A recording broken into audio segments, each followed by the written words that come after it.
Our next performer is the poetry editor of the cultural magazine Speak. She has served as associate editor for Wheels, Hallows and Shackles, International Poetry on Oppression and Empowerment of Women. Let's welcome one of the finest poetess of Kavi Sammelan, Miss SMITA SAHAY. Thank you so much. सबसे पहले तो मैं आप सभी को thank you बोलना चाहूँगी, धन्यवाद मुझे यहाँ पे इंक्लूड करने के लिए। आप सभी स्टूडेंट्स ने बहुत काम किया है आज के प्रोग्राम के लिए, बहुत मेहनत की है आप लोगों ने, और मुझे बहुत खुशी हो रही है आप लोगों का ये जो थीम है हार्मनी, इसके ऊपर मैं इतने सारे पोइट्स को सुन रही हूँ, इतने सारे लिसनर्स के सामने पार्टिसिपेट कर रही हूँ। I am very deeply honoured, I am very deeply grateful. On that note, so ये जो harmony word है, the word harmony, I believe it got Greek roots, concord या agreement, मतलब है इसका सामंजस्य जिसको हम हिंदी में कहते हैं। और ये जो harmony है, इसमें अपने आप ये built-in understanding है, there's already a built-in understanding in this word that there are diverse units, there are diverse people, there are diverse elements which are existing in harmony, in peaceful compatibility, right? And if this word does not describe India and the idea of being Indian, then I don't know what does. The beauty of the subcontinent, the number of languages we speak. I'd heard somewhere कि भारत में आप हर 2.5 kilometre के बाद अचार का स्वाद बदल जाता है. After every 2.5 kilometers that you travel in India, the flavor of pickle changes.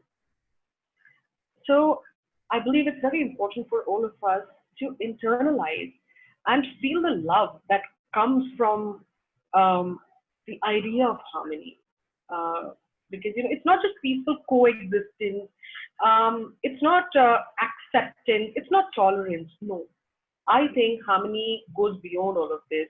Harmony is not just love for your neighbor, it's self-love, it's gratitude for being your neighbor's neighbor, So on that note, मेरा जो poem है जो मैं आज पढ़ने जा रही हूँ, बहुत simple poem है.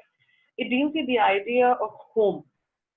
हम अपनी धरती से कितना प्यार करते हैं, हम जहाँ पे बड़े होते हैं वो किस तरीके से हमारे कॉन्शियसनेस का पार्ट बन जाती है, और कैसे वो मेमोरी कई बार बहुत प्रेम से, नॉस्टैल्जिया से या ममता से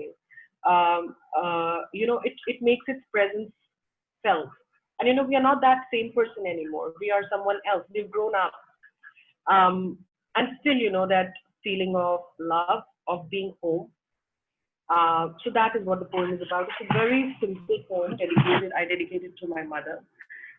She has a green thumb. वो बहुत ही अच्छा गार्डन बना के रख सकती है. तो इस पोएम का नाम है The Garden. Mollies nip at the tips of our fingers, the margin of skin under our nails, and tickle us with their swaying bodies enclosed in a cuboid of water. Lone lotus, royal in blue, stands up, ripe to step out after a bath, onto a flock's horse, blushing bride, Cinderella, coral queen. Pick one, stir up, race with the hummingbird moth over petaled arcs for a drop of nectar. Sometimes we pluck one from its creeper, tuck at the end of the stalk a straw of honey. The lightest musty sweetness touches the tongue. We shouldn't, but our fingers creep toward another as we look over our shoulder. Is mother looking? No. She's bent upon the newest tentacle of a spider plant crawling out of an old coffee mug hanging from the guava tree. We race along crescents of whites and pinks and lavender that enclose the fish pond at the root of the guava that stopped fruiting one day. A gravestone of jagged stones marks the death of buds, of fruits now hardened into fossils. What colors are the patches on the skin of the guava tree? What colors the edges of these patches? At the base of the tree's descent into the tunnel of its home, where it's free to be messy, hairy, matted, we pull out red ants, arrange feathers, build another rockery. We tease gravity until we find a rough rock, half black, half ashen, probably escaped from the washerman's clay chula next door, and I catch a whiff of last night's curry. The cold snatchers, sweaty palms, a blackening scent of moisture in deep dark tunnels of this rock's home. For decades, these tunnels will merge in dreams of matted roots fossilizing to define my longing for a garden.